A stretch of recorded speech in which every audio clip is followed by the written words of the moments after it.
Chronique littérature avec Marie-Pierre Michaud. Bonjour Marie-Pierre. Bonjour Yannick. Comment ça va? Ça va toujours bien. Ça va toujours bien? Moi, je voudrais te poser une question. Oui. C'est un nouveau look, la petite moustache? C'est pas vraiment un nouveau look. C'est on ramasse des dons pour la fondation là, qui s'occupe du cancer de la prostate. Les gars sont invités à porter la moustache fièrement. Ça, c'est un peu plus dur. Mais porter la moustache fièrement, accumuler des dons et renvoyer ça à la fondation. Là. Ah, c'est 30 jours dans un an, c'est pas grand-chose. Puis on le fait pour la bonne cause. Bon, c'est bien. Alors, on encourage et on demande à ces messieurs de porter la petite moustache. C'est ça. C'est juste que le regard des gens est un peu différent quand on a une moustache puis on a 30 ans. Oui, mais c'était plus facile pour les filles de porter le petit ruban rose. Mais en tout cas, ça commence. C'était plus facile pour les filles de porter la moustache dans le temps. Oui, c'est vrai. Aujourd'hui, Marie-Pierre, on parle de maladie. Qu'est-ce que c'est? Guérir en comprenant les messages de nos malaises et de nos maladies. Un livre de Mme Claudia Rainville, présenté aux éditions Québécois. Bien, d'abord, Mme Rainville, c'est pas son premier livre. Hein? Elle en a écrit plusieurs. J'ai des amis qui les ont tous. Elle a une formation scientifique en microbiologie et elle travaille médicale et elle travaille en relation d'aide. Elle appelle ça la métamédecine maintenant. C'est le principe que lorsque tu as une maladie, il y a une cause psychologique ou à l'extérieur à ta santé comme telle. Là. Mais c'est un message que ton corps t'envoie pour te dire que tu n'es pas bien. Comme une personne qui aurait, je vais donner des exemples. Une personne qui sera allergique aux produits laitiers, bon, elle peut aller loin, là, soyez pas surpris. Une personne qui est allergique aux produits laitiers, ça pourrait nous ramener à la mère. Elle se demande si l'enfant avait vraiment été désiré par sa mère. Et le fait de ne pas aimer le lait ou de rejeter le lait, même le lait maternel, ça voudrait peut-être dire quelque chose par rapport à cet abandon-là. Elle va nous dire aussi que les maux de dos, c'est les lombaires, souvent les hernies discales, les problèmes de sciatique, c'est la peur, l'insécurité financière. Alors, quand tu as mal au dos, c'est qu'il y a quelque chose qui ne va pas. Tu en as trop sur le dos, c'est trop difficile à porter. Ton dos est plus capable. Alors, elle va aussi loin que ça. Elle nous dit aussi que, par exemple, que les gens qui souffrent de diverticulose, c'est un problème qui serait relié à la colère. Que la personne se sent retenue dans un schéma soit relationnel ou professionnel, puis elle voudrait sortir de cette situation-là, mais elle ne veut pas le faire pour pas faire de peine ou pour... en tout cas, différentes raisons comme ça. C'est seulement 3 exemples que je vous donne. C'est intéressant, il ne faut pas se baser juste pour ça. Moi, ce que je vous dirais, allez voir votre médecin. Mais si ça ne règle pas vos médicaments, tout ça, essayez de faire une introspection.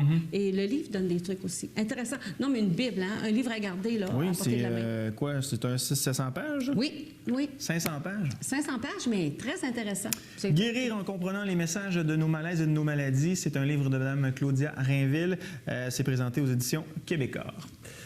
On s'en va avec les exercices du multidictionnaire de la langue française. Testez vos connaissances. Déjouer les pièges de la langue, actualiser des notions oubliées. Alors, il y en a 2. Celui que j'ai ici, les anglicismes et des exercices variés. Ce que je vous dirais pour ces petits livres-là, si vous avez l'habitude de garder vos petits-enfants, tu sais, quelquefois, les grands-parents, nous, on est souvent en demande quand tes parents sont trop occupés et que vous avez des devoirs à faire. Je t'avoue que c'est pas toujours évident. Non. Parce qu'on a appris à cet âge-là, là, ça fait comme un petit bout de temps. Ça nous permet de revisiter un peu ce qu'on a appris et de trouver les nouveaux termes, la nouvelle terminologie. Parce que ça s'appelle peut-être pas nécessairement comme nous, on l'appelait. Tu vois, dans le cahier 2, ici, je pense ici, celui-là. Il y a des exemples. Des exercices. Un petit canapé à 2 places, une causeuse. Dans notre temps, on appelait ça un love seat. Bon, alors c'est... un love seat? Un love seat. Ben oui, tu vas te coller, un love seat. Tu vois? En tout cas, il y a différents... Moi, je dirais... les enfants de 3e année, parce que maintenant, 3e, 4e, 5e année. Après ça, je pense qu'on a moins besoin. Mais pour commencer, pour aider vos petits, et puis à les corriger, faites les exercices, à la fin, vous allez avoir les réponses. Puis quand on le fait sous forme de jeu avec les enfants, c'est tellement plus agréable que de dire, bon, on va regarder ton français. Là.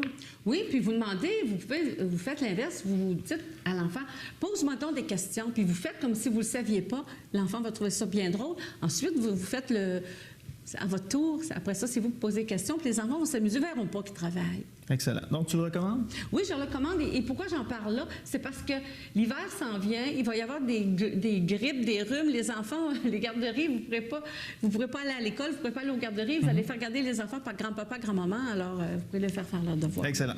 Donc, les exercices du multidictionnaire de la langue française, tome 1 et tome 2, c'est présenté aux éditions Québec-Amérique. Je parle d'un livre de Michel Langlois, Un petit gars d'autrefois, l'apprentissage, présenté aux éditions Urtubise. Nous sommes dans les... C'est un roman. On se retrouve dans les années 1950. C'est une histoire qui se déroule en Beauce. Tout d'abord, les gens sont à Montréal. Le père travaille pour des industries pharmaceutiques. Tu sais, va vendre des produits dans les pharmacies un petit peu partout dans la province de Québec. Ils vont déménager à Saint-Georges-de-Beauce. Alors, c'est pour ça que j'ai apporté ce livre-là, parce que c'est dans la région. Ils vont s'installer à Saint-Georges-de-Beauce. Et le petit gars, lui, qui a une dizaine d'années, ça ne tente pas de laisser ses amis à Montréal. Il arrive ici, il se sent tout seul. Mais le fils du pharmacien va devenir son ami, mais le fils du pharmacien est un petit noir. Il a été adopté. Il vient d'Haïti. Donc, Étienne va apprendre un peu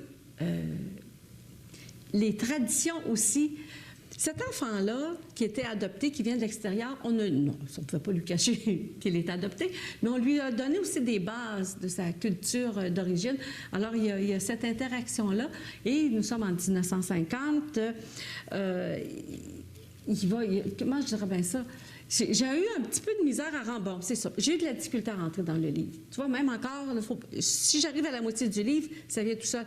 La première moitié, je ne sais pas pourquoi, j'ai eu l'impression que ça tourne en rond. Je ne sais pas si l'auteur essayait d'installer quelque chose. Moi, je n'étais pas capable d'entrer dans le livre. Je vous dirais, découragez-vous pas, parce qu'à partir de la deuxième partie, vous allez sauter à pieds joints dans l'histoire. Et là, vous ne serez plus capable de la quitter parce qu'il y a la tradition, il y a les écoles, les pensionnats, la découverte. Il y a beaucoup de pierres. Tu sais, il y a beaucoup de minerais dans la région. Tu sais, l'amiante, la région de l'amiante, c'est pas très loin. Il y a aussi des mines de toutes sortes de choses. Et il y a un vieux monsieur qui s'appelle le vieux Calvas, qui vit assez seul et qui va apprendre aux enfants à distinguer les sortes d'oiseaux, les chants des oiseaux. Il va leur apprendre qu'est-ce qu'il y a dans la nature. Il va leur montrer aussi comment polir des pierres. Ils vont aller chercher toutes sortes de pierres. Dans le cas, sur le bord de la rivière, il y a des agates. Hein? On est beaucoup au bord de la rivière Chaudière, puisqu'on est à Saint-Georges. Ils vont se promener sur le vieux pont. Ils vont aller à l'église, au cimetière. Et puis, quelques années plus tard, Étienne va devoir aller au pensionnat parce que c'était l'habitude. Les parents ont de l'argent, il va aller se faire instruire. Mais pendant qu'il sera là-bas, il va se passer deux grosses tragédies. Et quand il va revenir, l'adolescence va le faire vieillir beaucoup plus rapidement que d'autres enfants. Moi, je pense qu'il va y avoir une seconde partie puisqu'on s'est écrit l'apprentissage. J'ai hâte de voir. Parce que là, je reste sur ma fin. Et sur le deuil aussi. Je trouve que ça se termine d'une façon un peu triste, pas un peu triste, très triste même, comparativement au début de l'histoire qui était un petit peu tête en l'air. Je te dis, découragez-vous pas, lisez-le, mais c'est pas facile au début. Excellent. Donc, un livre du romancier Michel Langlois, Un petit gars d'autrefois, l'apprentissage, s'est présenté aux éditions Urtubise. On termine avec Madame Tout-le-Monde. Alors, on se retrouve en Gaspésie dans les années 1900. C'est encore la période des chevaux. Marie va se retrouver on commence d'abord, c'est comme un flashback, un retour en arrière. Alors, on trouve Marie à Boston, où elle prépare ses valises, elle retourne dans sa Gaspésie, elle s'est aperçue que son mari avait une aventure et elle va reprendre le train. Alors, pendant son voyage en train, il y a tout le retour de sa vie. On va voir comment elle a connu cet homme-là. C'est un marin, il part tous les hivers, c'est le contraire, il part tout l'été, il revient quand la glace prend sur le fleuve. On appelle ça la mer, mais en fait, c'est que le fleuve. Et puis, elle va avoir plusieurs enfants encore là, comme c'est l'habitude à l'époque.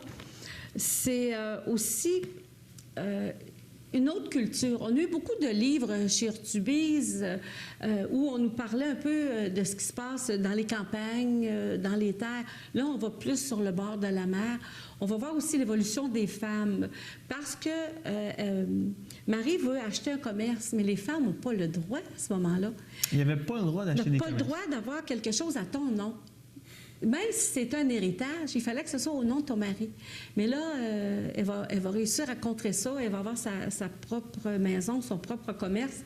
Et elle va vivre, je te dirais, un peu en parallèle entre les départs et les retours de son mari, en qui elle a toute confiance. Puis un jour, ça va s'écrouler. Un livre, Madame Tout le monde, c'est Madame Juliette Thibault, la romancière, et c'est présenté aux éditions Urtubise. Très belle écriture, très bien écrit, hein? Oui. Merci beaucoup, Marie-Pierre. Au revoir.